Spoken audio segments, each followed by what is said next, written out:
하나님의 손을 붙잡읍시다.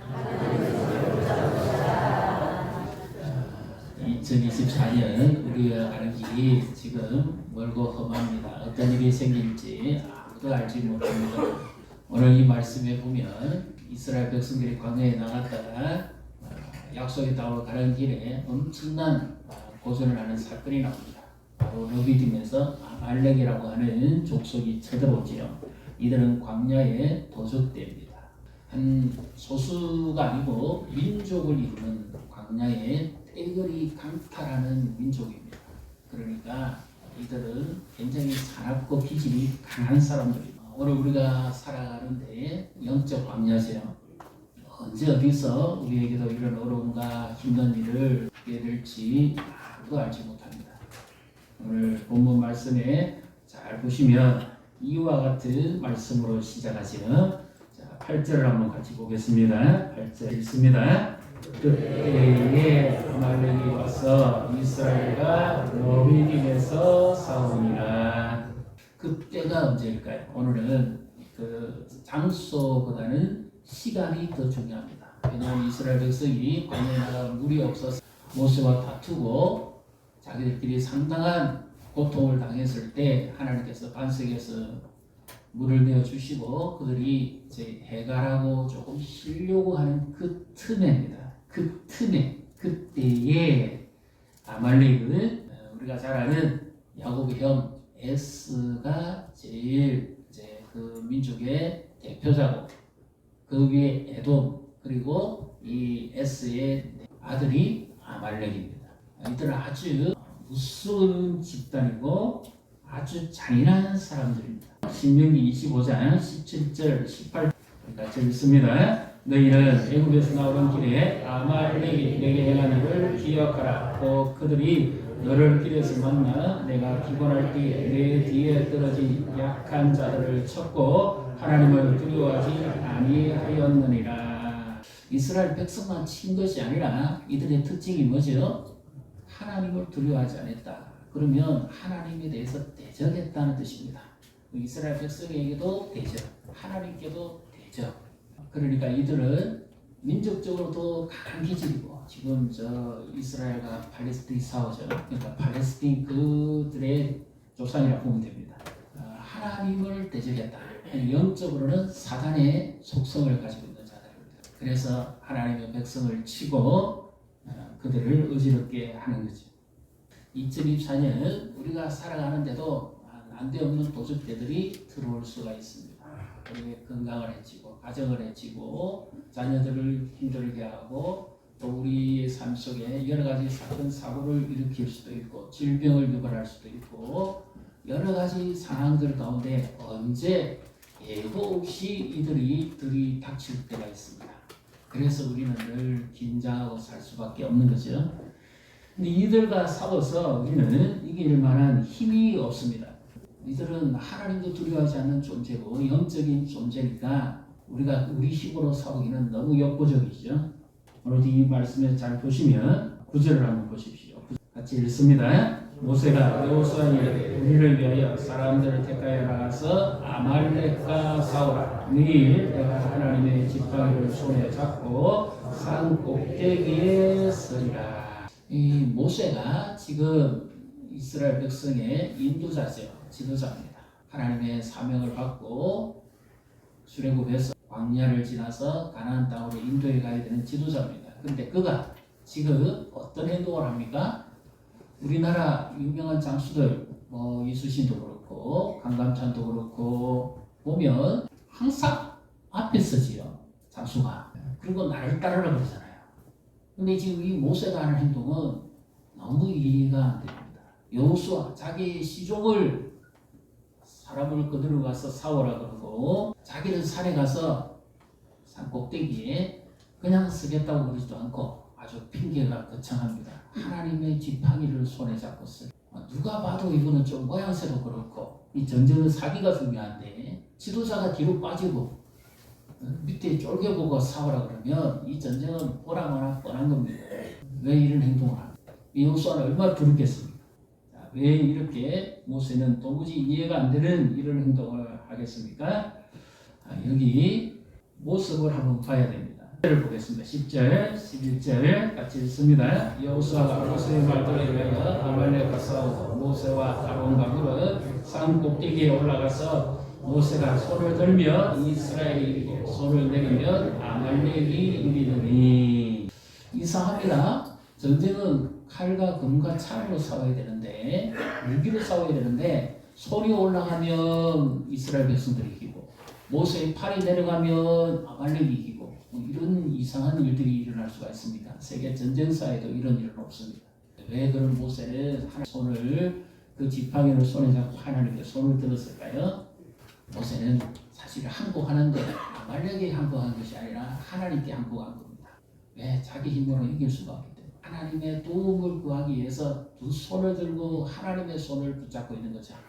우리가 기도할 때 하나님 우리의 손을 붙잡아 주시는 줄 믿으시기를 바랍니다. 우리 참고로 제가 그림을 어머니가 아이를 안고 보십시오. 이 사진이 정확히 언제인지는 모르겠지만 대부분 이렇게 표현합니다. 한국 동란 때 전쟁통에 소망도 없고 고통과 두려움이 가득하고 정말 공포의 박유한 속에서 하나님 앞에 예배하는 모습입니다. 그리고 한 어머니가 한 아들은 이렇게 얻고 한 아이는 바닥에 두고 얼마나 절박할까요? 얼마나 간절할까요? 이 당시에 유엔에 참전했던 용사가 부상을 입고 고통 중에 있을 때 이 응급병이 달려갔을 때 뭐라고 했는가 하면 이런 말을 했습니다. 나에게 내일을 주십시오. 내일이 암울한 시대고 내일을 장담하지 못하는 그런 시대. 그 폭탄이 날아오고 총성이 울리는 그 죽음의 현장에서 이 어머니가 아이들을 끌어안고 하나님 앞에 간절하게 기도하죠. 우리나라는 물론 유엔 대표도 있었고 연합군의 도움도 있었지만 궁극적으로는 하나님이 우리의 기도하는 손을 붙잡아 주셨기 때문에 승리한 줄 믿으시기를 바랍니다. 부모가 하나님께 손을 올리면 하나님이 그 손을 붙잡아 줍니다. 자녀들을 축복합니다. 우리가 하나님의 손을 붙잡으면 하나님이 우리의 손을 붙잡고 우리를 하여금 지치지 않고 피곤치 않게 하시는 줄 믿으시기를 바랍니다. 이 보이지 않는 세력, 영적인 아말렉과 우리 힘으로 싸우지를 못해요. 언제 이 도적대가 우리 집안에 쳐들어올 수 있습니다. 직장에 들어올 수도 있고 이 도적대는 예고도 없습니다. 심지어 우리 꿈에도 나타날 수 있습니다. 가위 눌리는 사람도 있죠. 악몽을 꾸지요? 그러면 기분이 안 좋아요. 그런데 영적인 힘을 발휘해야 합니다. 두려움을 질리게 만드는 거죠. 우리의 생활에 전반적으로 이 도적대는 쳐들어올 수 있습니다. 우리 일에도 쳐들어올 수 있고 사람과의 관계성에서도 쳐들어올 수 있습니다. 이 사단이 사람과의 관계 속에 들어오기 시작하면 이거는 정말 너무너무 고통스럽고 힘든 일이 벌어집니다. 상사도 잘 만나야 돼요. 이웃도 잘 만나야 됩니다. 성질이 안 좋은 사람, 이웃을 한번 만나보십시오. 요즘 막 계속 신문지상에서 일어나는 사건들, 우리가 뉴스에 접하는 사건들 한번 보십시오. 전부 이웃과의 대립이에요. 이 도적대는 우리의 자녀들이 영혼 속에 파고 들어올 수도 있습니다. 보고 즐기고 느끼고 하는 책에도 그렇고 영상에도 그렇고 컴퓨터에도 들어올 수 있습니다. 우리의 영혼을 마비시키고 자녀들의 영혼을 마비시킵니다. 하나님이 기뻐하는 꿈을 꾸고 하나님이 원하는 말씀대로 살아가지 못하게 합니다. 스마트폰에도 들락날락하고 지금 이 시대가 그렇습니다. 언제 어디서 이 우리의 믿음을 뺏어가는 이 영적인 도적대가 출몰할지 아무도 알지 못합니다. 그래서 성경에 보면 이런 말씀이 있습니다. 마귀로 틈타지 못하게 하라. 마귀는 틈을 타는 속성이 있습니다. 디아 플러스 디아 둘 사이에 들어가서 이간질한다. 빼놓는다 말입니다. 부부 사이에 이게 들어가면 부부가 상당한 고통과 아픔을 당하고 가정이 이게 들어가면 가정이 분란이 일어납니다. 나라 안에 지도자들 위에 이게 들어가면 계속 싸웁니다. 이들의 특징은 뭐냐? 결코 하나 되게 하지 않는 거예요. 그래서 우리는 하나님께 손을 올려야 됩니다. 모세가 비겁한 자가 되고 쫄짝으로 되어 손을 올린 것이 아니라 이들의 속성을 파악했기 때문에 이들은 사람의 힘으로는 이길 수 없는 무서운 힘을 가진 자들입니다. 그래서 우리도 우리의 대적 사단 마귀와의 싸움에서 우리 힘으로는 결코 싸워 이길 수 없습니다. 어느 누구도 방심할 수 없습니다. 믿음이 좋은 사람에게는 사단이 틈 안 탈까요? 욥을 보십시오. 믿음이 얼마나 좋았습니까? 하나님이 인정할 정도였습니다. 그런데 사단이 장난질하니까 욥이 어떤 일에 빠집니까?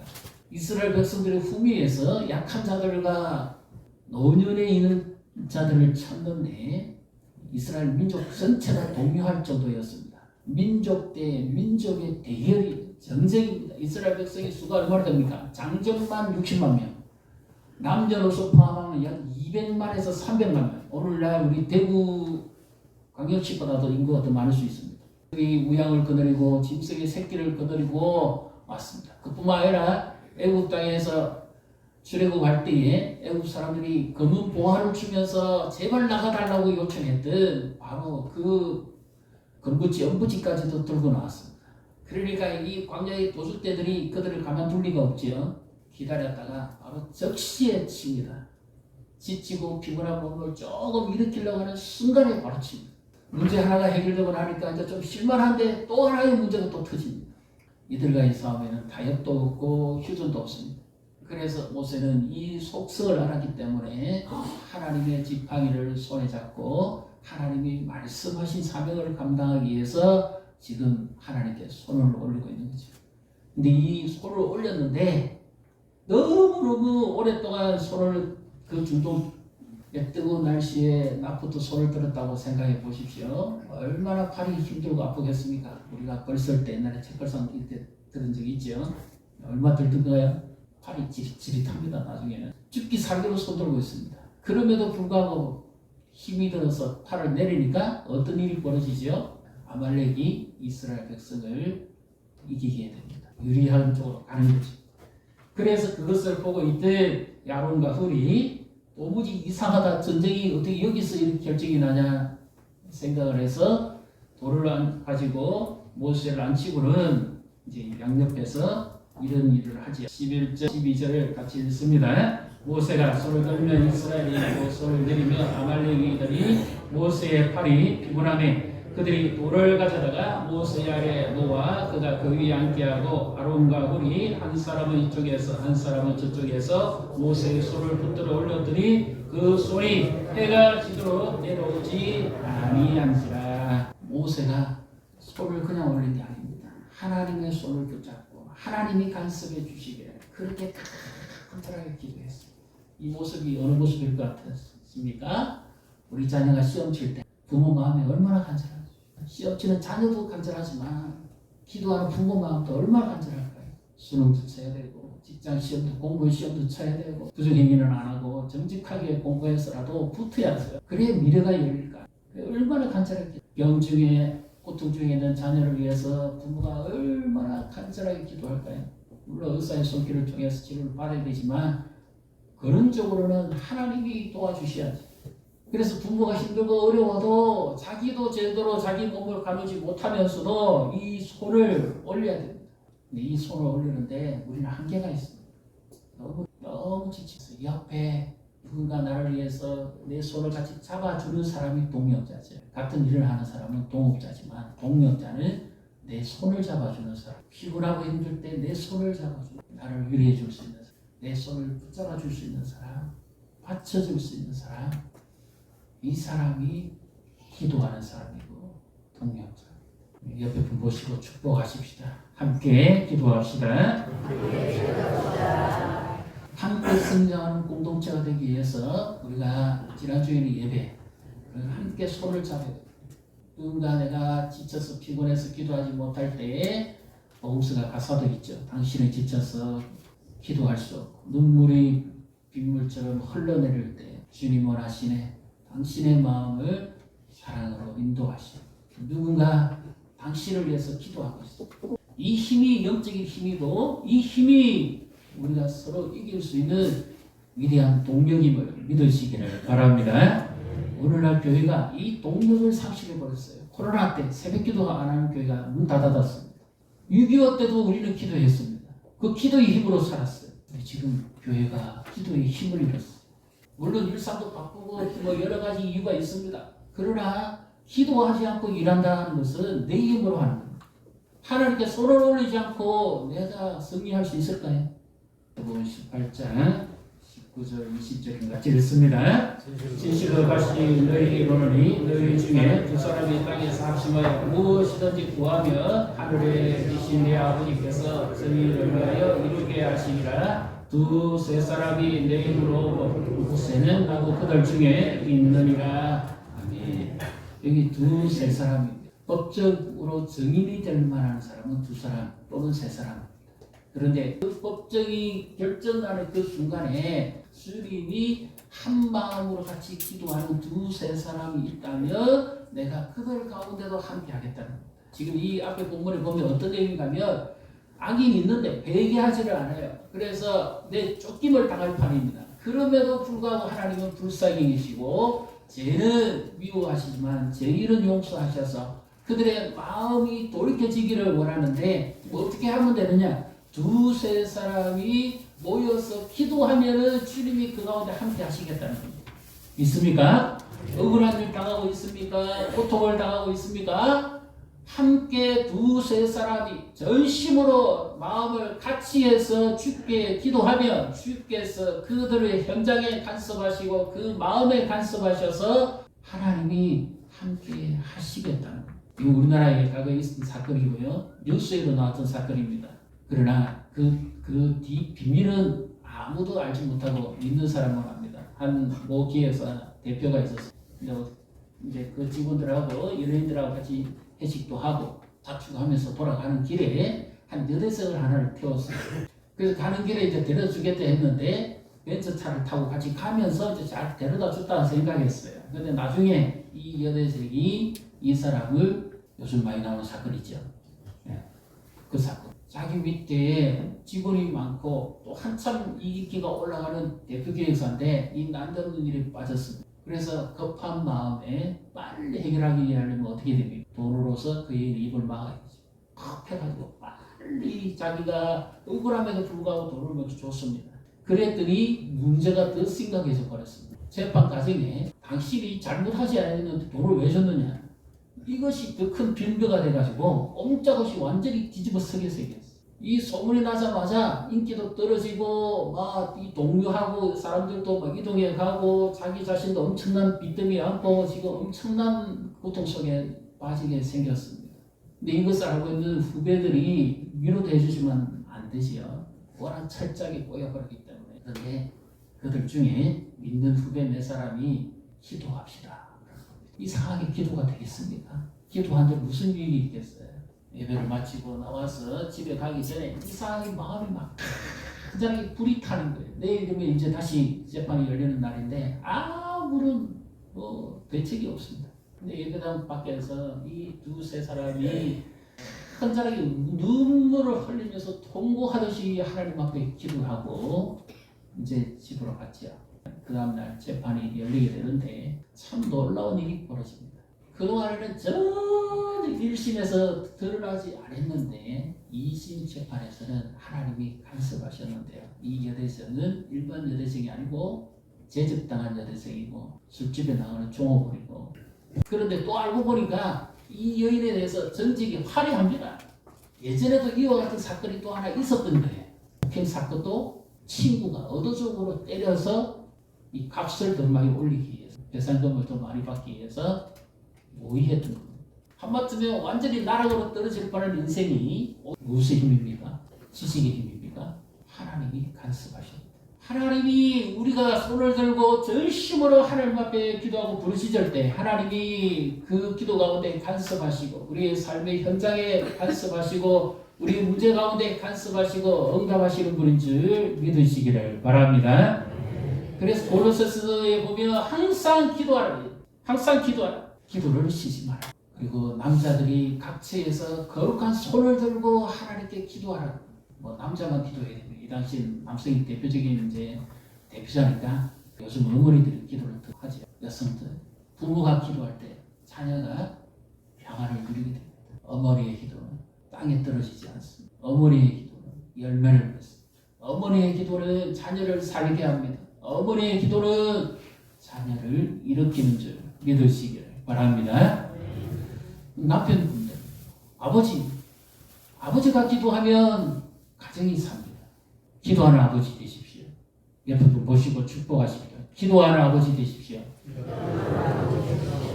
지켜만 보는 아버지 되지 말고 기도하는 아버지 되십시오. 그것이 자녀를 살리는 길입니다. 우리 목장에서도 함께 두세 사람이 마음을 같이 해서 함께 기도하는 것이 목장 모임의 말씀을 나누고 이어서 함께 기도하는 것이 얼마나 큰 동력인지 모릅니다. 누가 나를 위해 기도해 주겠습니까?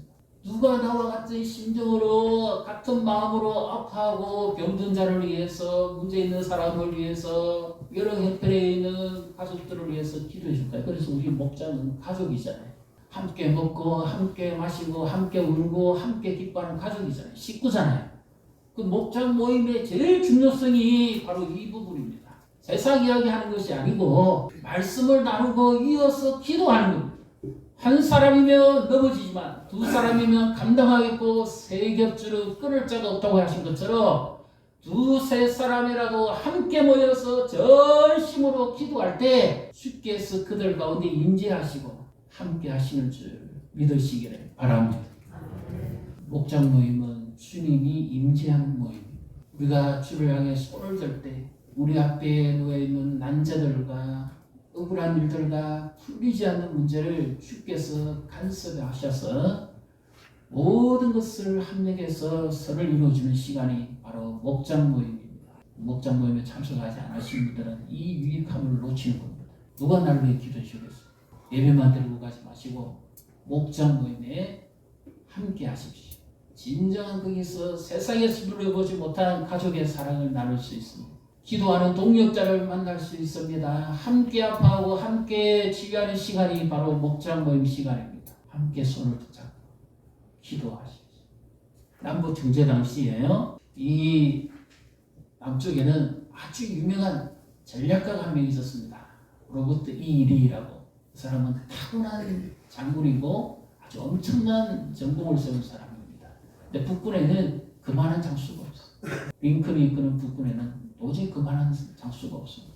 그래서 처음에 전쟁에서는 계속 남군이 도무지 감당이 안 됩니다. 너무 뛰어난 장군 앞에서. 그래서 이 남북전쟁 당시에 링컨의 막사에 흰 깃발이 올라가는 시간이 있습니다. 그러면 북한들도 아무도 그 접근을 하지 않습니다. 그때 뭐 하는 시간이냐? 링컨이 하나님께 항복하는 시간입니다. 하나님의 말씀대로 우리가 이 노예 제도를 폐지하고 생명을 존중하고 하나님의 말씀대로 살기를 원하는데 이 전쟁에서 우리가 도무지 이길 힘이 없습니다. 하나님 도와주십시오 하고 무릎을 간절하게 꿇습니다. 그리고 난 다음에 참 기가 막힌 일이 벌어져요. 남쪽에 로버트 이리 같은 장군은 아니었지만 그랜트라는 장군이 최초로 처음에 이 성전보를 전해옵니다. 이 링컨의 참모가 이런 말을 합니다. 각하 기뻐하십시오. 드디어 우리가 이기고 있습니다. 그랬을 때 링컨이 했던 말은 유명한 말입니다. 한번 따라해 보실래요? 우리가 이긴 것이 아니라 기도로 이겼다. 마침내 전쟁에서 북군이 승리하고 난 다음에 했던 유명한 링컨의 말입니다. 우리가 이긴 것이 아니라 하나님이 이기신 것이다. 대통령도 기도합니다. 백악관을 기도실로 만든 대통령. 그 국사에 바쁘고 전쟁 중에 힘든 가운데서도 하나님 앞에 무릎을 꿇고 백악관을 기도실로 만들었어요. 하나님 앞에 먼저 엎드리는 자였어요. 우리도 일을 하기 전에 먼저 하나님 앞에 엎드려야 합니다. 우리 디모데전서 2장 1절 2절 우리 같이 읽습니다. 그러므로 내가 첫째로 그나노니 모든 사람을 위하여 간구와 기도와 도구와 감사를 하되 임금들과 높은 지위에 있는 모든 사람을 위하여 하라. 이는 우리가 모든 경건과 단정함으로 고요하고 평안한 생활을 하려 함이라. 아멘. 임금들, 지도자들이죠. 왕이 될 수도 있고 대통령이 될 수도 있고 그 다음에 높은 지위에 있는 관직에 있는 사람들 그들을 위해서도 기도하라는 거예요. 이 당시 어떤 시대입니까? 로마 압제에 있는 시대입니다. 로마 황제를 위해서도 기도하라는 거예요. 그가 어떤 명령을 내리게 되면 이 믿는 자들에게 있어서는 엄청난 고통을 당하는 겁니다. 세금을 더 많이 끌어내고 그 다음에 엄청난 핍박에 따르잖아요. 경제권을 다 놓치게 되잖아요. 생존의 위기를 겪을 정도입니다. 실직 정도가 아니라 생존의 위협을 느끼는 그런 어려운 때를 겪게 됩니다. 그래서 그들을 위해서도 기도하라는 거죠. 그러면 여기 기도의 대상에 포함되지 않는 사람이 있습니까?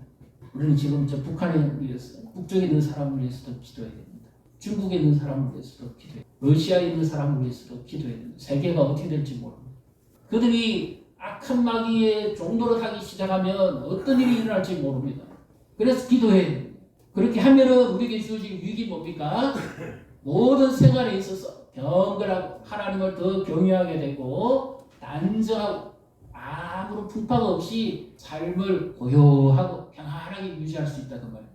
그래서 이 모든 것을 위해서 가장 먼저 하라는 겁니다. 1절 다시 한번 같이 읽습니다. 그러므로 내가 첫째로 권하노니 모든 사람을 위하여 간구와 기도와 보고와 감사를 하되. 이 말씀 중심의 교회에서는 좀 이해가 안 되는 왜? 교회는 제일 먼저 무엇이 우선이죠? 말씀이 중심이에요. 이 강단도 말씀 중심이잖아요. 이 종교교육부터 말씀 중심으로 해서 표지를 강단의 한 중간에 놓는 겁니다. 그런데 여기 첫째로라는 말은 첫 번째, 두 번째, 세 번째가 아니고 모든 것에 제일 먼저입니다. 본질적인 순서를 말하는 거죠. 그래서 모든 성도로 하여금 모든 사람들로 하여금 기도하는 사람이 되게 이것이 원동력입니다.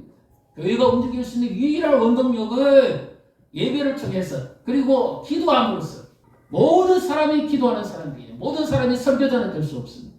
모든 사람이 가르치는 자가 될 수는 없습니다. 그러나 모든 사람이 기도하는 사람은 될 수가 있습니다. 우리는 어떤 사역을 위해서 준비는 많이 한다면 기도는 준비가 없어요. 기도는 바로 사역입니다. 하나님이 간섭하시는 시간. 그래서 우리가 새벽에도 좀 깨워서 새벽에도 오셔서 하나님 앞에 손을 드십시오. 일하러 가기 전에 먼저 손을 들어야 됩니다. 오늘 하루에 또 오시면 수요 기도에 오셔서 함께 기도할 때 연합하여 기도할 때 아까 몇 사람이었죠? 두세 사람이면 족한데 수요 기도에 오셔서 함께 기도하면 내가 기도의 깊이를 경험합니다. 영적인 체험이 있습니다. 믿음이 강해집니다.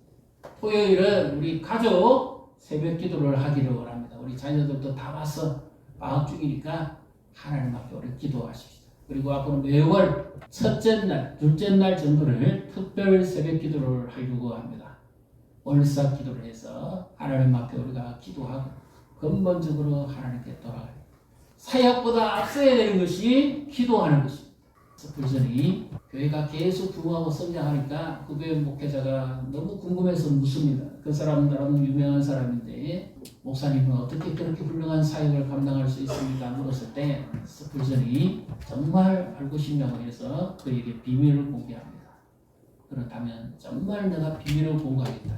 우리는 설교를 워낙 잘했기 때문에 워낙 뛰어난 사상가이기 때문에 문학가거든요. 스풀전은 달변가입니다. 자기에 대해서 이야기할 줄 알았는데 그게 아니에요. 지하실로 데려갑니다. 그리고는 지하실 문을 열어 제낍니다. 우리 교회의 모든 원동력은 바로 여기서 시작된다네. 거기에는 그 시간에도 300명의 사람들이 하나님 앞에 기도하고 있었습니다. 올라가 돌아가는 것이 엔진이 돌아가듯이 기도의 동력이 그 교회 지하실 밑에서 계속 돌아가고 있었던 거죠. 기도하는 교회는 살아납니다. 기도하는 성도는 살아납니다. 기도하는 부모는 살아납니다.